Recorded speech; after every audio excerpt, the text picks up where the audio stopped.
Hi everybody, I am Mr. Debashish Nath, founder and CEO of KCN Digitals. Today I will be doing video related to authentication using Java and MySQL. So in this video we are going to build a complete authentication system using Java and MySQL.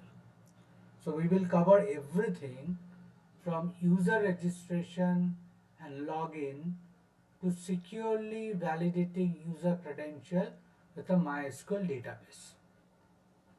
So considering the fact that you know Java or a .NET, because Java and .NET can create APIs, and you have got a skill to work in MySQL or a database like PostgreSQL. Now let's get started. Why authentication is required? Well, authentication is a process of verifying the identity of a user before granting access to an application or its resources. So the application has to ensure that only the authorized user can access the protected information and can perform some permitted actions. So why is authentication important? It protects sensitive data. Sensitive data can be personal, it can be financial, or it can be a confidential information. It verifies user identity. It confirms that the person logging in is who they claim to be. It prevents unauthorized access. It blocks hackers or unknown users from accessing the system. It enables personalized experience, allows user to access their own profile setting in the data. It enables secure APIs.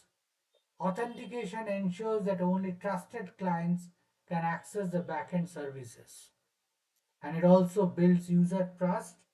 Users feel confident knowing their accounts and personal information are protected. So we will be working on JWT token based authentication. So what is JWT? Its full form is JSON Web Token. It is a secure, it is stateless authentication mechanism, and it is done by the modern web and mobile application. So instead of storing the user sessions on the server generates a signed token, and after a successful login, it sends to the client. The client stores this token. Typically, it can be in the memory, it can be the local storage, or it can be in a secured cookie, and includes in the authorization header. And on every transaction, this token has to be sent from the client side to the server. So a JWT, it consists of three things: header, payload, and the signature. Now let's say if a token it is invalid, then the server will return it's an unauthorized response. So how our authentication system works? Now you can see on the left hand side the user is sitting. That is number one. He opens the application. He can register the his account if he is opening the application for the first time, or if he has already registered, then he can do the login. So he goes to the next. So he registers. If he is not, if he is a new user, you can see that he fills the registration forms with giving the name, email, mobile password, and system checks whether already the username and the email is already there or not. All these validations are there. There are also validation for the password.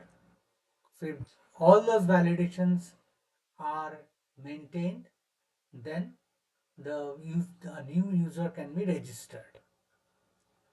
Now, considering the fact that user is already registered, then user can do login inside the system.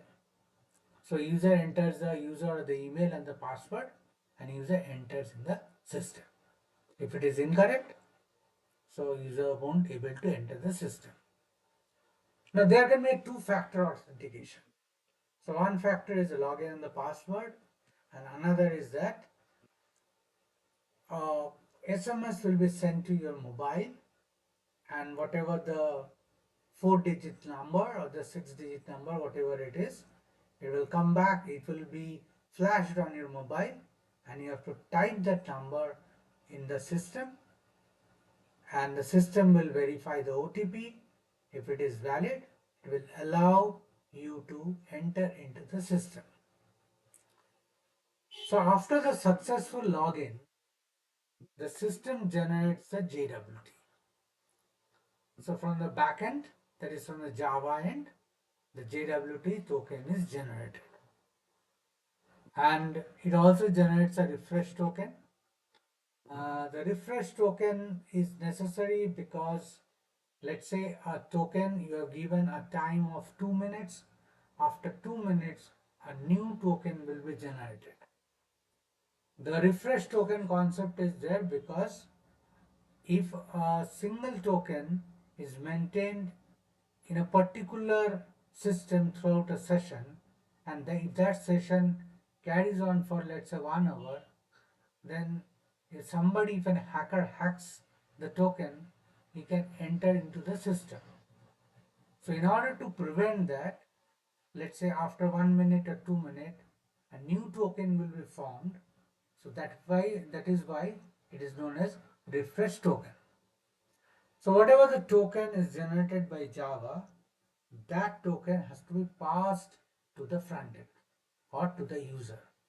So whatever the user will again do, upon each transaction, the token is inserted in the header part and it goes back to the server for the verification.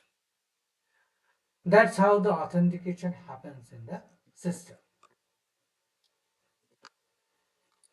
So we need to design the tables in the database. You can see we need at least 5 tables. We need a table of users, username, full name, password, email, mobile number, reset token, and if you want, you can give the 2FA. So whether 2FA you require or not, if you require, you can give yes. If you don't require, you can give no. Then in user roles tables consist of user ID and the role ID. We have got user roles. There are 3 roles are there: user, moderator, and the admin. Then you have got a table OTP verification. So this is the table uh, where the user keeps OTP. OTP of the user is kept. It is an expiry date time is set because it can't be unlimited. So it might be 1 day, it might be 10 hours or whatever it may be, uh, whether it is used or not. So this is of OTP verification. Then it's a refresh token. So I have told you the concept of refresh token. So uh, it has also got a limit. It has also an expiry date, and you have to specify that this token is for this user. So all these 5 tables we require it. Now we will go to the coding part. So we will start straight with the MySQL database. So in a database like a gaming DB, I have got these 5 tables. So you can see these are the tables. So this is MST users, these are the roles. This is a TRN user roles. This is OTP verification, and this is refresh token. So now we go to the Java side coding. So this is the auth info, and I have got under auth info, I have got uh, and the folders like controllers, models, repository, security, JWT, security.jwt, and the service. So what happens actually?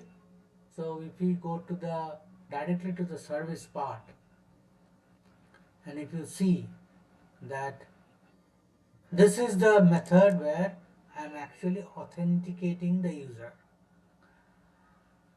Now I hope that you know the controller is uh, is a class where actually you write different methods, and that methods can be of post mapping or a get mapping.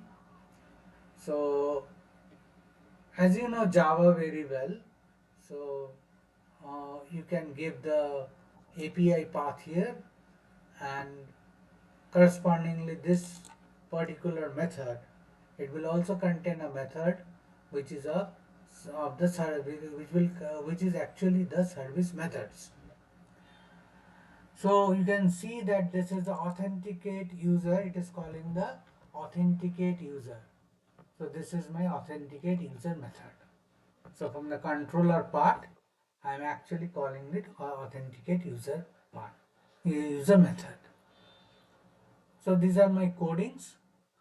So you can see that this is an authentication is done, uh, and after the authentication is done, it actually generates a token.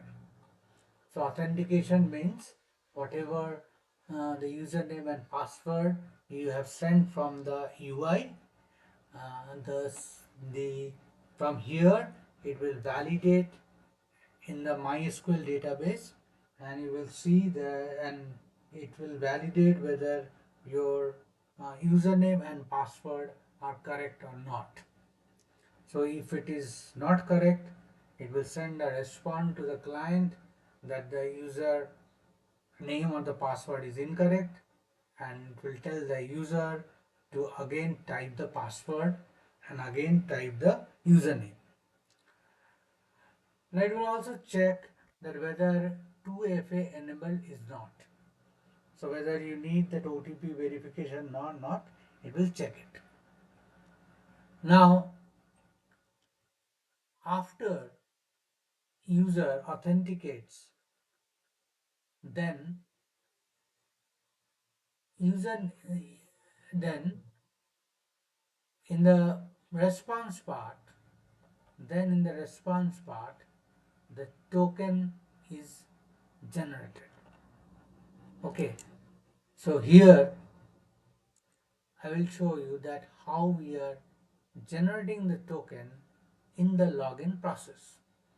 So after the validation of username and password is done from the database side, you have to generate the token for the login.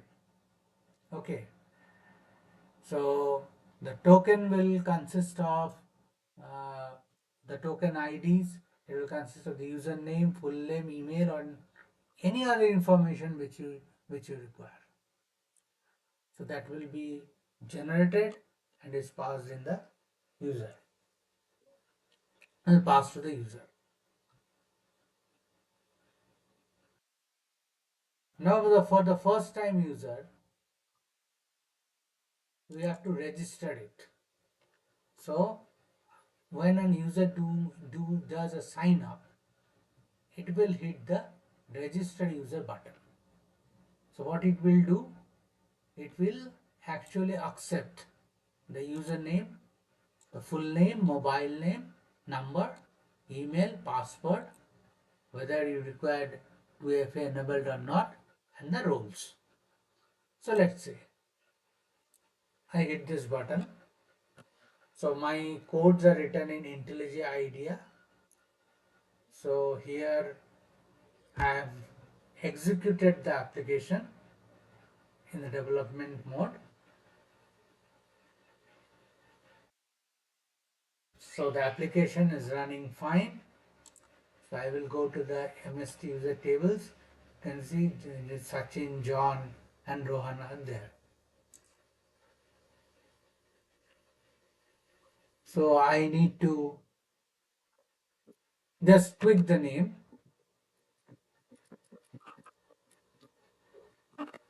Let's say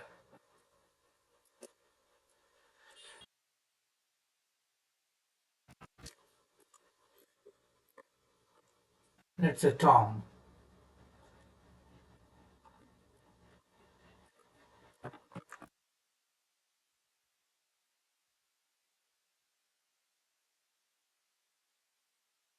Let's say Tom Prit. So mobile number, we need to give some email ID. So Tom at gmail.com. Then give a password, and as it is UFA enabled, I say it is yes, and the roles is role admin. So now I hit it. So user is registered successfully. So right now there are 3 users. So if I click it here, so now Tom Prit is added in here. So 2FA is Y here. So this is a process of a sign up.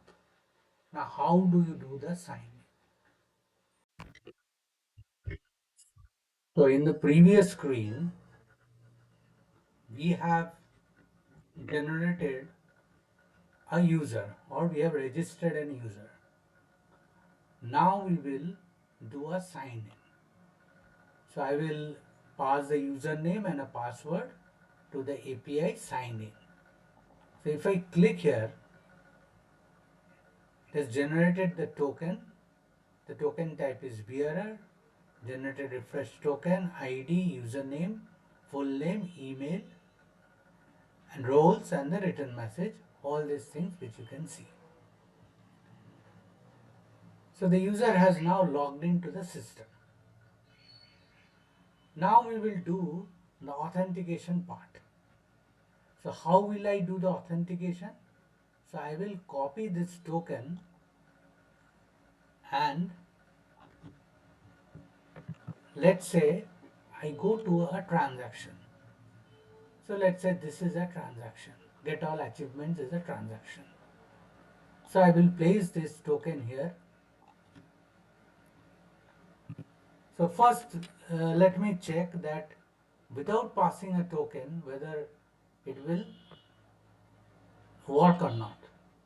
So this is saying it's a forbidden because I have not given the token. So I am now placing the token. So now the result has come. So it proves that in this particular transaction get all achievements, I need to pass the token. So in the bearer, in the authorization part, beside the bearer, I need to pass this token. Now let's say if I pass something else, let's say I change this token, let's say I add something here. So we need to see whether it is work or not. No, it's not working because my now the token is different. If I remove the token, it won't work. So it is forbidden. But when I am adding the token, so this is not the correct token, so I need to again copy it.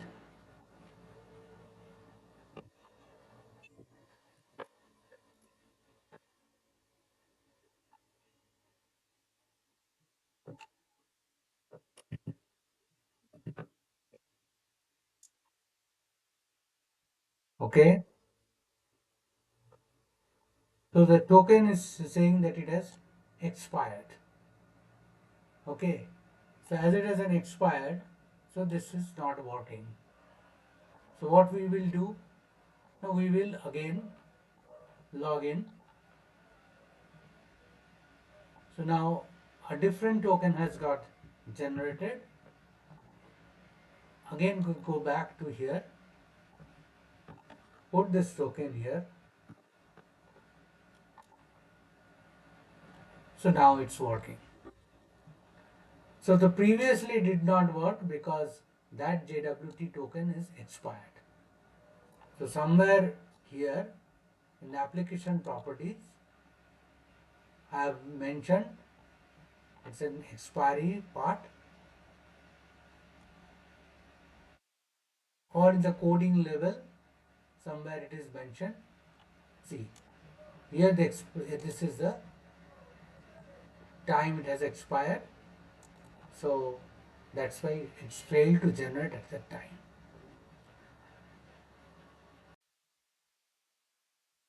So let's wrap up that what we actually did today. So we have done authentication.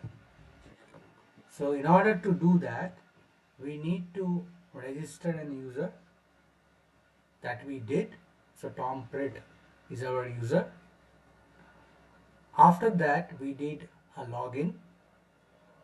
So entering the username and the password, we did a login.